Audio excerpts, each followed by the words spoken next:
Hi friends, இன்றைக்கி நம்ம இப்போ சதவீதத்துலேருந்து ஒரு ப்ரீவியஸ் இயர் கொஷின் பார்க்கலாம். ஃபஸ்ட்டு கொஷின் பார்ப்போம். ஒரு தேர்வை 900 மாணவர்களும் 600 மாணவிகளும் எழுதினர். அத்தேர்வில் 70% மாணவர்களும் 85% மாணவிகளும் தேர்ச்சி பெற்றனர்.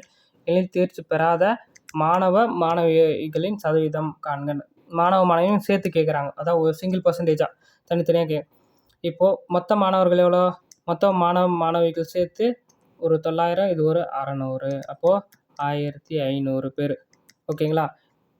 இப்போ பாருங்கள், தேர்ச்சி பெறாத மாணவர்கள்னு கேட்குறாங்க. ஃபஸ்ட்டு 900, அதாவது மாணவர்களில் 70% தேர்ச்சி பெற்றவர்கள்.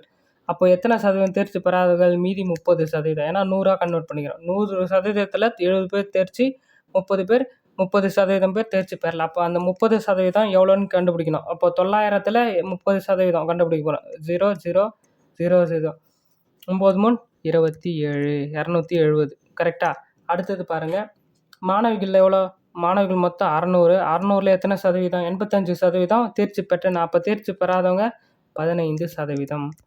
0 0 0 0 0 கேன்சல் ஆகிடுமா? 60 ஐஆர் 30, ஒரு 90.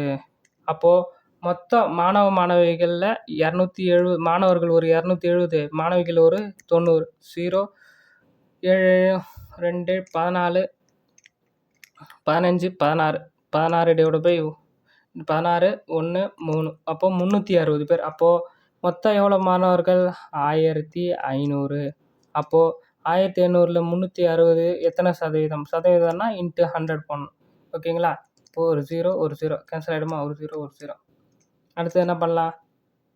3 5 15, இங்கே 6 5 30, 7 5 35, மீதி 1 2 5 10, 1 3 3, 2 3 6, மீதி 1 4 3 12. அப்போ 24% தேர்ச்சி பெறாத மாணவிகள் சதவீதம் எவ்வளோ? 24. ஆப்ஷன் பி தான் ஆன்சர். ஓகேங்களா?